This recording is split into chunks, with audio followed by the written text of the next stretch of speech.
Bonjour à tous et à toutes et bienvenue dans l'émission Tabouche. Je suis Liasana et aujourd'hui on va parler d'un sujet qui me tient à cœur car il touche de très près une personne qui m'est très chère. Vous êtes prêts à démonter des tabous ? Alors c'est parti, on va parler de l'endométriose.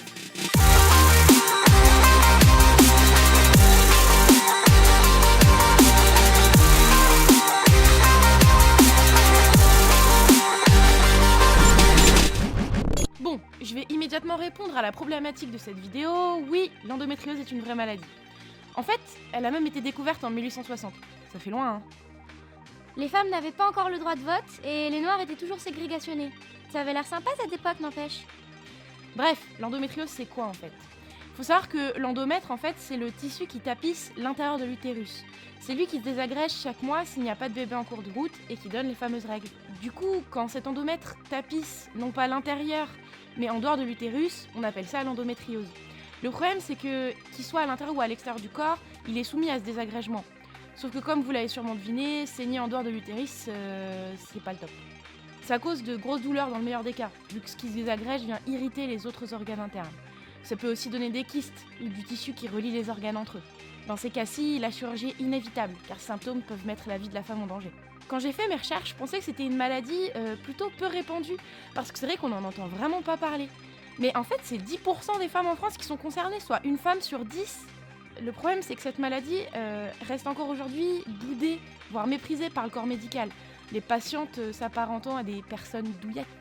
Cette méconnaissance et ce mépris de la maladie s'expliquent par le nombre de tabous dans lequel elle baigne. L'intimité de la femme, la sexualité, les règles. Tant de sujets méconnus parce qu'appartenant à un sexe peu pris au sérieux, à l'époque et encore aujourd'hui. C'est vrai qu'il y a cette espèce d'idée préconçue que les femmes sont douillettes, alors que c'est archi faux. De nombreuses études montrent que les hommes sont bien plus douillets, et on comprend pourquoi. Les femmes sont sujettes aux douleurs des règles, de la grossesse, de l'accouchement, les douleurs au sein. De nombreuses douleurs qui sont dites normales, mais qui rendent les femmes bien plus résistantes à la douleur que ces messieurs. Parce que oui, avoir des douleurs pendant ces règles, ça peut être normal, ça dépend des gens. Par contre, avoir l'impression de se faire poignarder l'utérus, c'est vraiment pas normal. De plus, ce sont pas les seuls symptômes de l'endométriose. Saignements en dehors des règles, des douleurs au ventre, une fatigue constante, des brûlures urinaires, sans compter une possible infertilité. Ah oui, et dernière petite précision, mais pas des moindres, c'est une maladie malheureusement incurable. Et ça, c'est vraiment naze. Ça peut se déclarer à peu près n'importe quand, et ça repart plus jamais. Dernière précision, il n'existe pas une endométriose, mais bien plusieurs types distincts. Je vais pas m'étendre là-dessus, mais comme d'habitude, les liens sont en description si vous voulez en savoir plus là-dessus. Malheureusement, les origines de l'endométriose sont encore mal connues. Du fait de l'enterrement médical dont est victime la maladie, encore peu de recherches ont eu lieu, que ce soit pour en découvrir les origines ou un traitement adapté. Ainsi, on pense que les origines pourraient être en partie héréditaires, avec 8 fois plus de chances de l'attraper si sa mère en souffre, et 6 fois plus si une sœur l'est. On pense également aux facteurs environnementaux. Là encore, aucune certitude. Par exemple, une exposition à une pollution de l'air ou une consommation un peu trop importante d'alcool favoriserait l'apparition de cette maladie. J'en ai un peu marre de dire malheureusement, mais encore une fois, je déplore le fait qu'il n'existe en réalité pas de réel dépistage pour repérer la maladie avant qu'elle ne se déclare. C'est que quand les symptômes se déclarent qu'une auscultation ou une imagerie médicale peuvent permettre de mettre un doigt sur la maladie. C'est d'autant plus important donc de parler de cette maladie pour que plus de recherches soient lancées, qu'on puisse mieux diagnostiquer et traiter ces pauvres femmes atteintes d'endométriose. Comme je vous l'ai dit, je connais moi-même une personne très proche atteinte de cette maladie. À l'époque, j'étais en prépa d'art appliqué à Orly, et on bossait comme des ânes avec des journées monstrueuses et des devoirs qui n'en finissaient pas. C'est une des personnes les plus talentueuses que je connais, et elle est restée à l'école quand je suis partie. Quand tu t'es fait virer, tu veux dire. Mais est-ce que je t'ai sonné, toi ? Bref, un jour on était en amphi d'histoire de l'art, et mon amie se plaint de douleurs au niveau du ventre.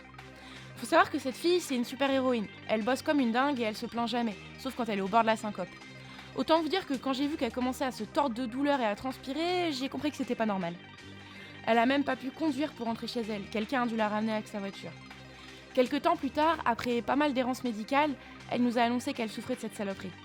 Elle a dû être opérée pour ses kystes et a aujourd'hui un traitement très lourd qui annule ses règles et lui donne plein d'effets secondaires super cool. Donc, merde, oui, l'endométriose existe et il faut faire quelque chose pour qu'elle soit plus reconnue et mieux traitée.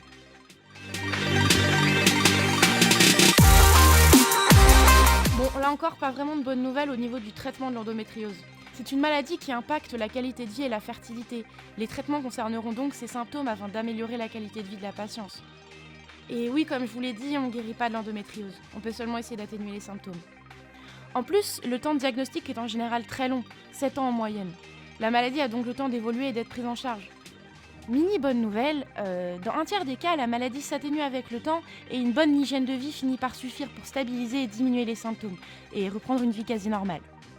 Malheureusement, dans 2 tiers des cas, la maladie s'aggrave et devient invalidante dans la vie quotidienne des malades.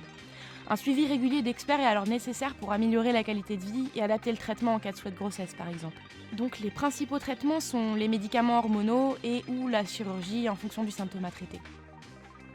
Je voudrais aussi préciser que l'endométriose étant méconnue par le corps médical, il vaut mieux directement aller voir un spécialiste. En effet, il existe des médecins peu scrupuleux qui souhaitent vous opérer pour tout et pour rien pour gagner des pépettes. Et je dis pas ça au hasard, c'est arrivé à mon amie. Elle aurait pu simplement, entre guillemets, avoir un traitement hormonal pour éliminer ses kystes, comme lui a dit ensuite le spécialiste, après qu'elle se soit fait opérer bien sûr. Si vous souhaitez consulter pour cette maladie, je vous conseille donc de vous rendre directement chez un spécialiste reconnu de la pathologie, pour éviter les traitements foireux et les opérations inutiles. Heureusement, l'endométriose ça s'agit, voire finit par disparaître après la ménopause. Super, seulement 50 ans de douleur et de traitement. Ouais, enfin, c'est pas très joyeux, mais c'est là-dessus que je vais terminer la vidéo. Si vous souhaitez entendre un témoignage sur l'endométriose, je vous conseille la vidéo de Manon Psot, Endométriose mon histoire. Elle y parle de son expérience sans phare, et c'est très intéressant et très touchant à entendre. Si vous souffrez d'endométriose, n'hésitez pas à visiter le site d'EndoFrance ou EndoMind France. Vous pourrez y trouver toutes les informations nécessaires sur la maladie, ou trouver les médecins, ou vous pouvez contacter quelqu'un.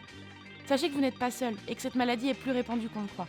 Il est vraiment important d'ouvrir la parole sur cette maladie, qu'elle soit finalement reconnue par le corps médical et qu'on puisse enfin trouver des traitements adaptés à la maladie et pas seulement à ses symptômes. Merci d'être resté jusqu'à la fin de cette vidéo, j'espère qu'elle vous a plu. Si c'est le cas, n'hésitez pas à laisser un petit pouce bleu, à vous abonner et à partager la vidéo. C'est comme ça que la chaîne grandira les gars. Et n'oubliez pas d'aller voter sur mon Instagram pour choisir le thème du prochain épisode. Prenez soin de vous guys, soyez bienveillants les uns envers les autres. Et n'oubliez pas, si tu fermes ta bouche, tu enfermes tes tabous.